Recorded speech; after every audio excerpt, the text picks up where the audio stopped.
그래서 그보다 더 높으면 안 되기 때문에 263m를 허가를 내줬다. 근데 지금 물론 그 실제로는 63빌딩보다 약간 더 높은 건물이 저기 도곡동에 있는 타워 팰리스하고 목동에 있는 하이페리온인가요? 그게 약간 더 높습니다. 그 건물들이 다행히 이제 주거용이다 보니까 별로 각광을 못 받아서 그런 거. 그 건물이 약간 4, 5m 더 높더라고요.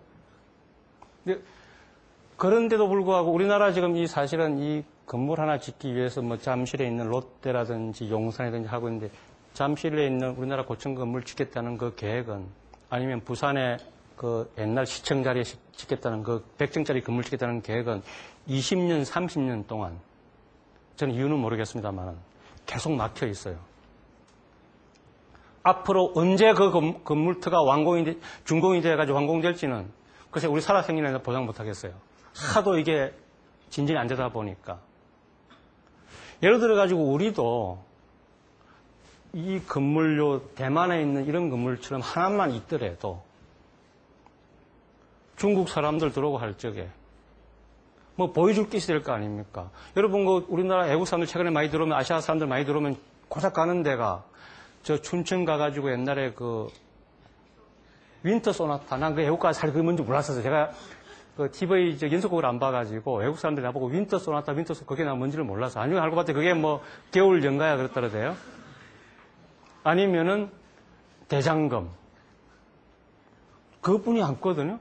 근데 그것은 한 시대의 유행이기 때문에 지나고 나면은 후속타가 없으면은 외국 사람들이 와가지고 이렇게 외국 사람 관점에서 우리나라를 볼 적에 우리나라를 포장해 줄 그게 아웃데이트 되면은 더 이상 써보질 않습니다. 여러분들도 마찬가지로 옷 입을 적에 유행 타야 입지 유행 지나면 잘 안 입으려고 그러잖아요. 꼭 마찬가지인데 외국 사람들 오라 그러면서 안 오죠. 제가 회사에 물건을 팔라 그래도 유행 지난 물건은 보면은 전부 다 백화점에 세일하면서 팝니다. 정가 못 받습니다. 그게 여러분들 그 발상의 전환이 왜 중요하냐면은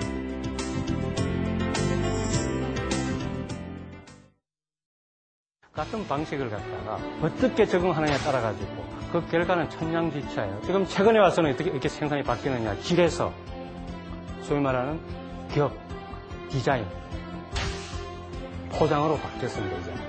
사실 눈에 보이기에는 가격도 비슷하고 기능도 다 비슷비슷합니다. 그러면 결국은 소비자는 뭘 보고 사느냐. 디자인 보고 살 수밖에 없게 돼 있는 거예요. 시대가 그걸 요구하고 있어요. 안에 설령 자기가 기대하는 만큼의 좋지 않은 물건이 들어있더라도 포장만으로도 받는 사람 벌써 감동하나 들어가게 돼 있어요. 그런 식으로 우리도 우리 자신을 포장을 해야 됩니다. 모든 것은 남들이 하기 전에 선점하는 게 무지무지하게 가장 좋은 효과거든요. 사막에다가 이 실내 스키장을 만들어 놨습니다. 이렇게 나라를 갖다가 포장을 해가지고 팔아먹고 있는 겁니다. 별 볼 일 없는 그 도시를 지금은 세금도 없고 외환 규제도 없고 노조도 없는 그런 기업인의 측면에서는 지구상에서 가장 좋은 천국으로 만들어놨습니다. 두바이라는 도시를 세계에 알리기 위해서는 외국 사람이 들락날락을 해야 되는데 우리는 나라를 굴릴 테니까 당신은 그 필요한 사람들을 실어 날라라. 그런 이제 소위 말하는 윈윈 전략을 짜는 거죠. 이 회사를 한국에 알려야 되는데 그때 당시만 하더라도 많은 사람들이 그게 뭐 하는 데도 이렇게 나오는 거죠. 시장에다가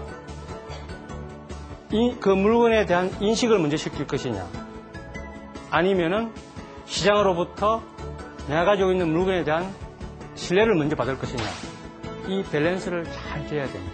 우리 소비자들이 전혀 모르는 상태에서 이 회사를 팔기 위해서는 두바이를 먼저 팔았습니다. 두바이의 그 발전, 그 뒤에 보이지 않는, 눈으로 보이지 않는 인비지블한 그런 어떤 상상력 내지는 창조력의 바탕을 둔 그 나라의 발전 과정. 정치가 마차라면 경제는 말이다. 경제가 정치를 리드하게끔. 그런 바탕에, 그런 신념하에, 그런 철학하에 이 나라를 굴리고 있는 거예요. 그게 아마 지금 그 짧은 시간 동안에 이런 큰 차이를 만들지 않았나.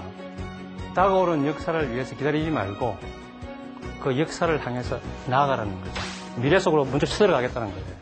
기업에 있어 가지고 그 경쟁의 우위를 제공하는 그 전략의 본질은 효율성의 문제이라기보다는 어떤 그 경쟁 기업과의 차별화, 어떤 창의적인 아이디어 혹은 상상력에 바탕을 둔 어떤 포장을 잘 하느냐에 따라 가지고 그 그 사업의 승패가 달려있다고 강히 아닙니다.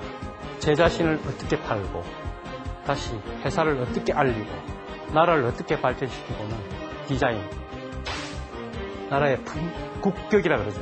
이걸 어떻게 업그레이드 하는 것은 결국에는 어떻게 우리가 그 포장을 해가지고 어떻게 상대방에 보여줘가지고 소비자들로 하여금 눈길을 끄느냐.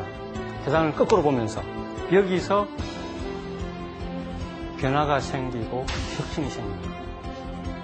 세상을 한번 좀 이렇게 다른 각도에서 쳐다본 거에 인해 가지고 우리가 할 수 있는 방법이 뭔지 그걸 많이 연구하면서 여러분 자신도 팔고 회사도 팔고 나라를 더 알릴 방법을 하는 방법을 찾았으면 좋겠다 하는 세상을 살아가면서 가지고 어떤 기술이나 돈이 번영을 갖다 주는 게 아니고 그건 오로지 인간 여러분들만 할 수 있다.